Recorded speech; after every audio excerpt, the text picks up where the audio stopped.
राधे राधे, नमस्ते।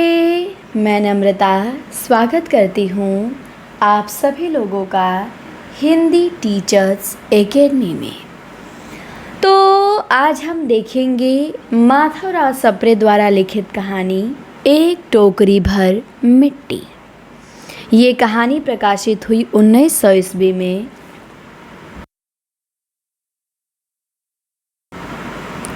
और किस पत्रिका में प्रकाशित हुई तो छत्तीसगढ़ी मित्र में।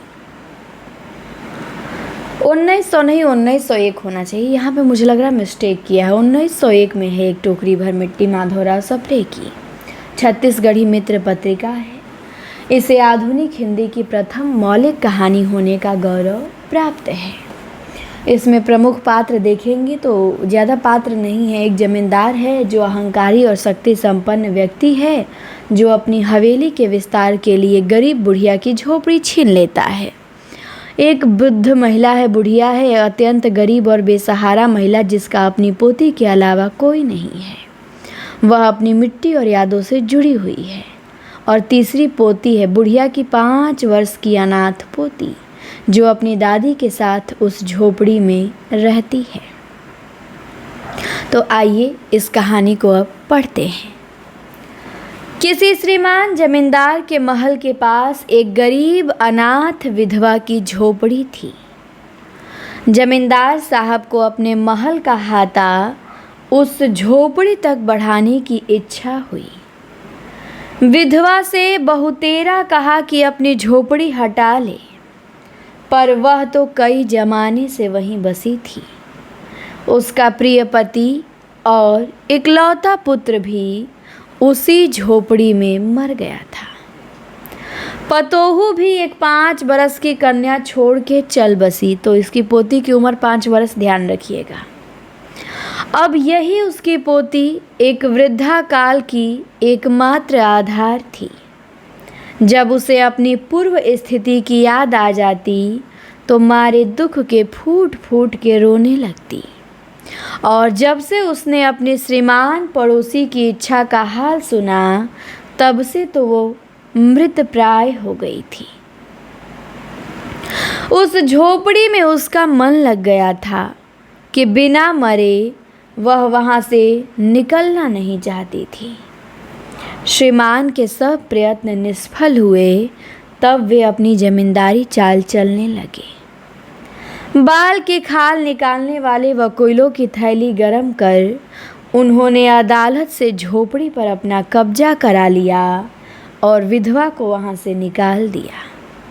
बेचारी अनाथ तो थी ही, पास पड़ोस में कहीं जाके रहने लगी। एक दिन श्रीमान उस झोपड़ी के आसपास टहल रहे थे और लोगों को काम बतला रहे थे कि वह विधवा हाथ में एक टोकरी लेके वहाँ पहुँची।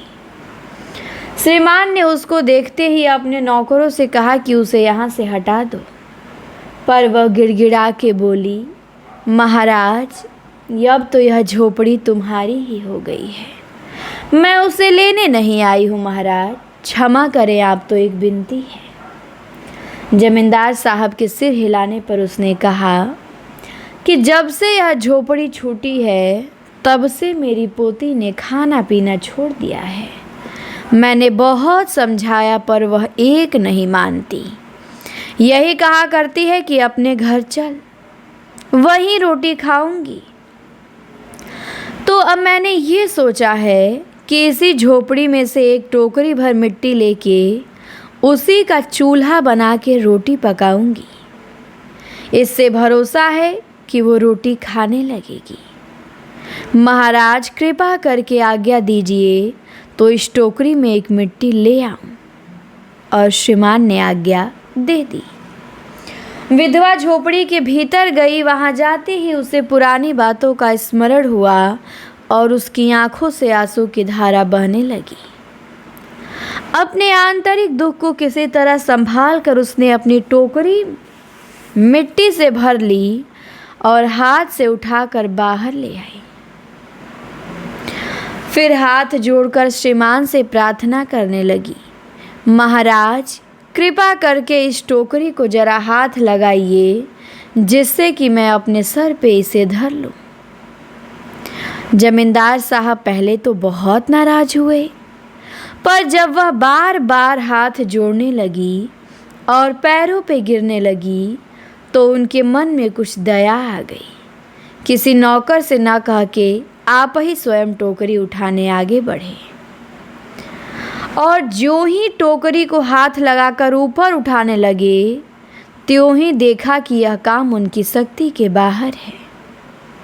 फिर तो उन्होंने सब ताकत लगा के टोकरी को उठाना चाहा, पर जिस स्थान पे टोकरी रखी थी वहां से वह एक हाथ भी ऊंची न हुई। वह लज्जित होकर कहने लगे, नहीं, यह टोकरी हमसे न उठाई जाएगी। ये सुनकर विधवा ने कहा कि महाराज नाराज न हो, आपसे एक टोकरी भर मिट्टी नहीं उठाई जाती और इस झोपड़ी में तो हजारों टोकरियां मिट्टी पड़ी हैं, उसका भार आप जन्म भर क्यों उठा सकेंगे? आप ही इस बात पे विचार कीजिए। जमींदार साहब धन मद से गर्वित हो अपना कर्तव्य भूल गए थे, पर विधवा के उपयुक्त वचन सुनते ही उनकी आंखें खुल गई। कृतकर्म का पश्चाताप कर उन्होंने विधवा से क्षमा मांगी और झोपड़ी वापस दे दी। तो यही कहानी होती है ख़त्म, एक टोकरी भर मिट्टी। तो कहानी कैसी लगी कमेंट सेक्शन में बताएंगे। बहुत ही छोटी सी कहानी थी और जो भी यहाँ से प्रश्न बनेंगे आप गलती नहीं करेंगे, अब मुझे लग रहा है। तो अब हम मिलेंगे अगली वीडियो में अगली कहानी के साथ। तब तक के लिए धन्यवाद।